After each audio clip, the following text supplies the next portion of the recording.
الحمد لله وكفى والصلاة والسلام على من لا نبي بعده. أما بعد فأعوذ بالله من الشيطان الرجيم. بسم الله الرحمن الرحيم. أما بعد فأعوذ بالله من الشيطان الرجيم. بسم الله الرحمن الرحيم. وقال الله تبارك وتعالى في القرآن المجيد والفرقان الحميد: يا أيها الذين آمنوا اجتنبوا كثيرا من الظن إن بعض الظن إثم ولا تجسسوا ولا يغتب بعضكم بعضا أيحب أحدكم أن يأكل لحم أخيه ميتا فكرهتموه واتقوا الله إن الله تواب رحيم. وقال النبي صلى الله عليه وسلم: الغيبة أشد من الزنا، أو كما قال النبي صلى الله عليه وسلم.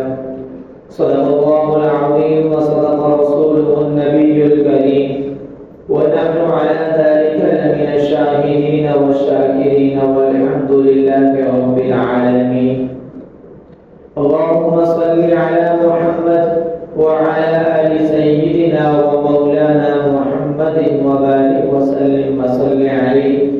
اللهم صل على سيدنا ومولانا محمد وبارك وسلم وصل عليه. میرے عزیز دوستوں، بزرگوں اور بھائیوں، گزشتہ چند جمعوں سے اصلاح معاشرہ کے متعلق کچھ گزارشات عرض کر رہا تھا، جس کی بنیادی چیز حسن اخلاق ہے. جب تک انسانیت میں، مسلمانوں میں حسن اخلاق کا مادہ پیدا نہیں ہوگا، تب تک مسلمانوں کے معاشرے کی اصلاح درست نہیں ہو سکتی. فرمایا کہ اصلاح معاشرہ کی بنیادی چیز حسن اخلاق، اچھے اخلاق اپنے اندر پیدا کرنا. پھر چند جمعوں سے میں نے حسن اخلاق میں کیا کیا چیزیں داخل ہیں اور بد اخلاقی میں کیا چیزیں داخل ہیں جو کہ ہمارے معاشرے کی ایک بیماری کے طور پر ہیں، جن سے معاشرے میں فساد اور بگاڑ آ رہا ہے. پچھلے جمعہ بھی اسی پر عرض کیا کہ تکبر یہ بہت بڑی بیماری ہے جو معاشرے کے بگاڑ میں ایک رہنما کردار ادا کر رہی ہے، اور اللہ رب العزت کو متکبر آدمی بالکل بھی پسند نہیں ہے. اللہ کو انسان سے مطلوب تواضع ہے. من تواضع للہ رفعہ اللہ، کہ جو اللہ کے لیے تواضع اختیار کرتا ہے، تکبر کو چھوڑتا ہے، اللہ رب العزت اس کو بلند درجات عطا فرماتے ہیں. اسی طرح اللہ رب العزت نے قرآن میں سورۃ الحجرات کے اندر ایک اور معاشرے کی ایسی بیماری کو ذکر کیا، ہائی لائٹ کیا کہ جو بیماری اس معاشرے کے لیے بطور زہر کے ہے، کہ جس بیماری کی وجہ سے آج ہمارا معاشرہ انتہائی پستی کی طرف جا رہا ہے. اور اللہ رب العزت نے بڑی سختی سے اس بیماری کو قرآن کے اندر ذکر کیا. اور اس بیماری کا اگر ہم نبی علیہ السلام کی حدیث سے بھی تجزیہ کریں تو انتہائی سخت الفاظ نبی علیہ السلام نے حدیث میں بھی اس کے لیے استعمال فرمائے. اور وہ یہ ہے کہ ایک دوسرے کی غیبت کرنا، یہ بد اخلاقی کا بہت بڑا ایک حصہ ہے. حسن اخلاق یہ ہے کہ ہم انسانوں کو ان کی غلطیاں اچھے طریقے سے سمجھائیں، چاہے کہ ان کی غلطیوں کو دوسرے کے سامنے غیبت کے طور پر ہائی لائٹ کریں. یہ اللہ رب العزت کو پسند نہیں ہے. اللہ قرآن میں فرماتے ہیں وَلَا يَغْتَبْ بَعْضُكُمْ بَعْضًا، کہ تم میں سے کوئی ایک کسی دوسرے کی غیبت نہ کرے. کیوں؟ آگے اللہ نے بیان فرمایا أَيَحِبُّكُمْ أَن يَأْكُلَ لَحْمَ أَخِيهِ مَيْتًا، کیا تم میں سے کوئی ایک اس بات کو پسند کرتا ہے کہ وہ اپنے مردار بھائی کا گوشت کھائے؟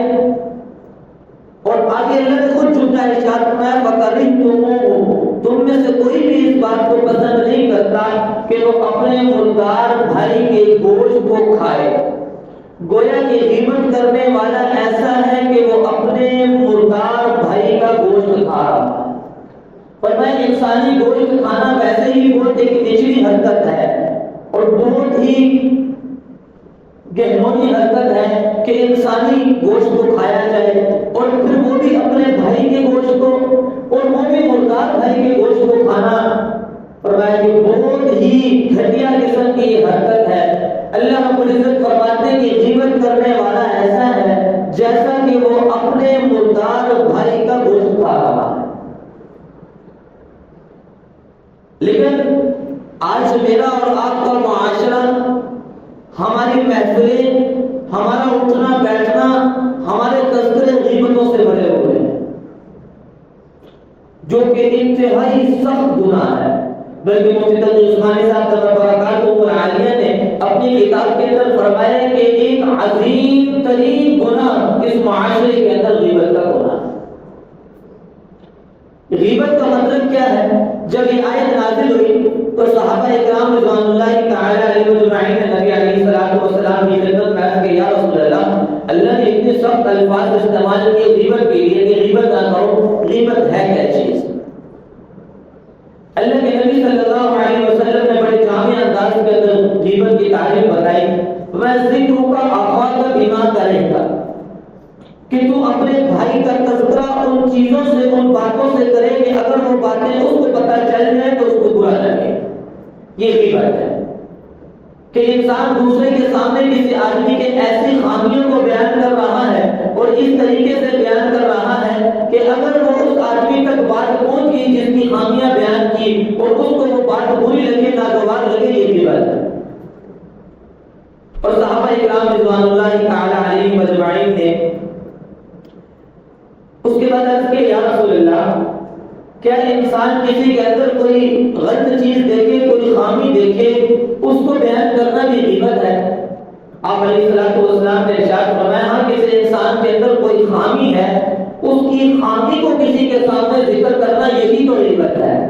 اور ساتھ فرمایا کہ اگر تم اس کی کسی خامی کو بیان کر رہے ہو اور واقعتاً وہ خامی اس کے اندر موجود نہیں تو یہ غیبت سے بھی پرلے درجے کا گناہ ہے، جسے بہتان کہا جاتا ہے کہ ایک انسان میں وہ چیز ہے نہیں تو اس کی خامیوں کو ذکر کر رہے ہو، یہ تو بہتان ہے۔ ذکر اس کی چیز موجود ہے، اس کے اندر یہ گناہ، یہ خامی موجود ہے، اس خامی کا کسی کے سامنے تذکرہ کرنا یہ غیبت ہے۔ اور یہ اتنا عظیم گناہ ہے، ہم اس بات کا اندازہ اس بات سے لگائیں کہ روایات میں آتا ہے کہ ایک مرتبہ سیدہ عائشہ رضی اللہ تعالی عنہا ام المؤمنین ہے، نبی علیہ الصلوۃ والسلام کی سب سے لاڈلی بیوی ہے، اور یہ وہ عورت ہے جن کا نکاح اللہ نے خود نبی علیہ الصلوۃ والسلام سے کروایا، اور وہ صدیق کی بیٹی ہے۔ لیکن اللہ چھوٹی چھوٹی باتوں پر تنبیہ فرماتے ہیں۔ اور میں ایک مرتبہ سیدہ عائشہ رضی اللہ تعالی عنہا، آپ علیہ الصلوۃ والسلام گھر میں موجود نہیں تھے تو ایک عورت آئی آپ علیہ الصلوۃ والسلام سے ملنے کے لیے، تو حضرت عائشہ نے کہا کہ آپ ابھی گھر میں موجود نہیں ہیں، جب آئے تو میں ان کو بتلا دوں گی۔ وہ عورت چلی گئی۔ روایت میں لکھا ہے وہ عورت ذرا چھوٹے قد کی، پستہ قد کی عورت تھی۔ جب نبی علیہ الصلوۃ والسلام گھر تشریف لائے تو سیدہ عائشہ رضی اللہ تعالی عنہا نے عرض کیا یا رسول اللہ، فلاں عورت آئی تھی، آپ کا پوچھ رہی تھی۔ آپ نے کہا کون سی عورت؟ اب ان کو نام تو یاد نہیں تھا، تو انہوں نے یہ ارشاد عرض کر دی کہ یا رسول اللہ وہ جو چھوٹے قد کی، اشارہ کر کے فرمایا یا رسول اللہ وہ جو چھوٹے قد کی، پستہ قد کی عورت تھی، وہ آئی تھی آپ سے ملنے کے لیے۔ نبی علیہ الصلوۃ والسلام نے وہ عورت چہرے کا رنگ بدل گیا، فرمایا عائشہ تو نے غیبت کی ہے۔ اور بعض روایات کے اندر تو یہ لکھا ہے، اگرچہ یہ روایات سندن تھوڑی کمزور ہے، لیکن بعض روایات میں لکھا اس کے بعد آپ علیہ الصلوۃ والسلام نے فرمایا عائشہ تھوک تو صحیح۔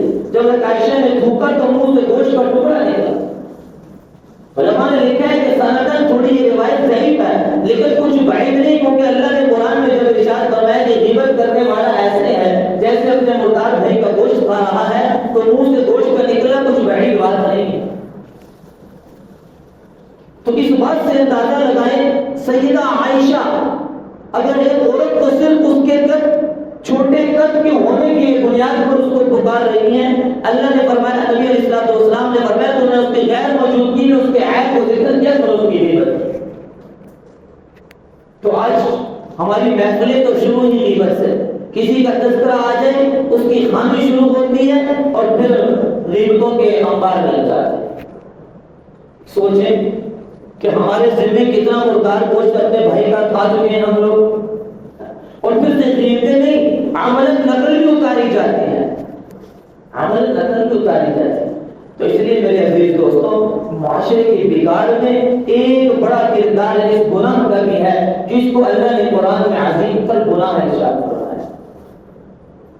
کیا ہے؟ ہماری محفلیں، ہمارا اٹھنا بیٹھنا، خاص طور پر ہمارے گھر کی عورتوں میں یہ بیماری بہت پرلے درجے کی پائی جاتی ہے۔ دو بیٹھیں گی تو تیسری کی غیبت لے کر بیٹھیں گے، اور گھنٹوں ایک ہی بات کی غیبت پر چلتا چلا جائے گا انسان۔ اور ایک روایت میں تو اللہ کے نبی صلی اللہ علیہ وسلم نے فرمایا الغیبۃ اشد من الزنا، کہ غیبت کرنا زنا سے بڑا گناہ ہے۔ ریاض باللہ، زنا آپ اور میں پڑھتے ہیں، سنتے ہیں، اللہ ہر ایک کو اس گناہ سے بچا کر رکھے کہ زنا سے اللہ کا عرش ہل جاتا ہے۔ فرمایا جس موقع پہ انسان زنا کر رہا ہوتا ہے اس وقت میں انسان ایمان سے نکل جاتا ہے۔ اتنا بڑا گناہ کبیرہ میں سے شمار کیا، لیکن اللہ کے نبی نے فرمایا الغیبۃ اشد من الزنا، کہ غیبت کا گناہ زنا سے بھی بدتر گناہ ہے۔ کیوں؟ اس لیے کہ زنا کا جو گناہ ہے اس کا تدارک ممکن ہے، آسان ہے۔ انسان دل میں سچی توبہ کر لے، اے اللہ مجھ سے بہت بڑا گناہ ہوا، میں اپنے گناہ پر نادم ہوں، آئندہ ایسا گناہ نہیں کروں گا، آئندہ زنا کے قریب نہیں جاؤں گا، اللہ تو مجھے معاف کر دے، اللہ اس کو معاف کر دے۔ لیکن فرمایا کہ غیبت کا تدارک آسان نہیں ہے، اس لیے کہ غیبت صرف اللہ کے معاف کرنے سے معاف نہیں ہوتی، جب تک کہ جس کی تم نے غیبت نہیں کی اس سے اپنے آپ کو معاف نہ کروا لو، پھر اللہ توبہ قبول کرتے۔ اس لیے فرمایا الغیبۃ اشد من الزنا، کہ غیبت کا گناہ یہ زنا سے زیادہ سخت ہے، اس کا تدارک زیادہ مشکل ہے۔ اور آج سب سے آسان ترین بات، اور میرے خیال سے اس گناہ کو، اس غلطی کو معاشرے کے اندر گناہ سمجھا نہیں جاتا، بلکہ بعض دفعہ تو ہم کسی کی غلطیوں کو اس طریقے سے ذکر کرتے ہیں کہ میں تو خیر خواہی کے طور پر اس کی غلطیاں ذکر کر رہا ہوں، اور جب اس کو منع کیا جائے تو کہا جاتا ہے یہ باتیں تو میں اس کے منہ میں بھی کر لوں گا۔ تو فرمایا کہ یہ منہ میں باتیں کر لینا، یہ اس بات کا جواز نہیں ملتا کہ تمہارے لیے غیبت جائز ہو گئی، غیبت تم نے کر لی اور دار بھائی کا گوشت کھا لیا۔ تو اس لیے میرے عزیز دوستوں، بڑے سوچنے کی بات اور فکر کی بات ہے، آج یہ بیماری میرے معاشرے کو کھا رہی ہے۔ بد اخلاقی کی ایک بڑی چیز غیبت ہے۔ ہاں، کچھ شخص چیزیں ایسی ہیں کہ کسی کی خامی کو بیان کرنا جائز کراتے ہیں۔ مثال کے طور پر اگر کسی انسان کو اگر نہ بتایا جائے کہ فلاں آدمی کی یہ خامی ہے تو وہ دھوکے میں پڑ سکتا ہے۔ اس کی مثال علماء نے یہ لکھی کہ عمومی آپ انتخابات کے دنوں کے اندر دیکھتے ہیں کہ لوگ جو ہے ووٹ لینے کے لیے آتے ہیں۔ اب کچھ لوگ پوچھتے ہیں کہ بھائی فلاں آدمی ہمارے حلقے سے کھڑا ہو رہا ہے، ہم اس کو ووٹ دے دیں، تم کیسا آدمی ہے، تم اس کے بارے میں جانتے ہو؟ تو اگر وہ آپ سے پوچھ رہا ہے، آپ کو اس کی خامیوں کا پتہ ہے، تو آپ اس کو ضرور بتائیں کہ اس میں یہ خامیاں ہیں، بہتر ہے کہ ایسے آدمی کو ووٹ نہ دو، بعد میں تم دھوکے میں پڑ جاؤ گے۔ اور میں ایسی خامیاں بتانا انسان کے لیے جائز ہے۔ یہ ایسے ہی ہے جیسے کوئی آدمی کسی سے سنتا ہے کہ دو آدمی آپس میں اس بات کی پلاننگ کر رہے ہیں کہ فلاں آدمی کے گھر میں ہم چوری کریں گے۔ اب آپ اس آدمی کو جا کر، جس کے گھر سے چوری کرنے کا ارادہ کیا جا رہا ہے، اس کو جا کر تنبیہ کر دیں کہ یار ذرا فلاں آدمی سے ذرا محتاط رہنا، وہ ذرا چوری کے آدمی ہیں اور ارادہ رکھتے ہیں تمہارے گھر میں چوری کرنے کا، تو ایسی جگہ پر اس کی خامی کو بیان کرنا یہ جائز ہے۔ لیکن اس کے علاوہ کہ دوسروں کے سامنے کسی کی خامیوں اور گناہوں کو اس طور پر ذکر کرنا کہ اس کے سامنے جب اس بات کو پہنچے گی کہ فلاں نے میری خامی کو فلاں کے سامنے ذکر کیا، اس کو برا لگے گا، فرمایا یہ نہیں کرتا اور یہ زنا سے بدتر بنا۔ ایک مرتبہ عبداللہ بن عمر رضی اللہ تعالیٰ عنہ کی مجلس کے اندر ایک آدمی ہے حجاج بن یوسف، آپ لوگوں نے سنا بڑا ظالم بادشاہ تھا اور سینکڑوں صحابہ اکرام کو شہید اس نے کیا، اور اس کے علاوہ کئی مسلمانوں کو اس نے ناحق قتل کیا۔ اب حجاج بن یوسف جیسے ظالم آدمی کی بات عبداللہ بن عمر کی مجلس کے اندر ایک آدمی نے حجاج بن یوسف کے متعلق کوئی بات کرنے لگا، پھر فائدہ بات تھی، مطلب اس سے یہ نہیں کہ کسی کو کوئی علم ہو جائے گا یا کوئی فائدہ حاصل ہو جائے گا، بس وہ ایک مجلس آرائی کے طور پر اس نے حجاج بن یوسف کا تذکرہ غیبت کے طور پر کیا۔ تو عبداللہ بن عمر رضی اللہ تعالیٰ نے ارشاد فرمایا کہ یہ نہ سمجھو کہ حجاج بن یوسف ظالم تھا تو اس کی غیبت کرنا تمہارے لیے جائز ہو گئی، اور اللہ جل ارشاد فرمایا کہ جیسے ہی کل قیامت کے دن اللہ رب العزت سینکڑوں لوگوں کے خون کا حساب حجاج بن یوسف سے لیں گے جن کو اس نے ناحق قتل کیا تھا، اسی طرح اللہ رب العزت حجاج بن یوسف کی غیبت کرنے کا حساب پوچھ لیں گے۔ اس بات سے اندازہ لگائیں کتنا بڑا گناہ ہے جو آج میری مجلسوں میں ہمارے معاشرے کے اندر گناہ ہی نہیں سمجھا جا رہا۔ تو میرے عزیز دوستوں، اس گناہ پر گرفت کرنے کی ضرورت ہے۔ جہاں تکبر اللہ کو ناپسند ہے وہاں غیبت بھی اللہ کو خوب ناپسند ہے۔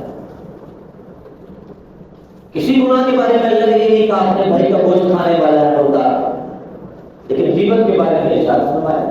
اب خود میں اور آپ بیٹھ کر سوچیں ہمارے دل میں کتنی مجلسوں میں کتنے لوگوں کی غیبتیں ہو جاتی ہیں۔ آج اس بات کا سوچیں، ہمارا معافی کا کہاں معاملہ؟ اللہ تو فرما رہے ہیں کہ جب تک اس بندے سے معافی نہیں مانگو گے تب تک توبہ قبول نہیں ہے۔ کتنے لوگوں کی غیبتیں ہماری زبانوں سے ہو چکی ہیں، کہاں کہاں معافیاں مانگتے پھرے، اور مزید کتنی مجلسوں میں ہم غیبتیں کرتے رہیں گے، کہاں کہاں لوگوں سے معافیاں مانگتے رہیں گے۔ اور ایسا بڑا گناہ ہے، اس کی سب سے بڑی بات یہاں سے سمجھ لیجئے، فرمایا کہ غیبت کرنے والا جس انسان کی غیبت کر رہا ہے، اللہ رب العزت غیبت کرنے والے کے ساری نیکیاں اٹھا کر جس کی غیبت کی جا رہی ہے اس کے نامہ اعمال میں ڈال دے۔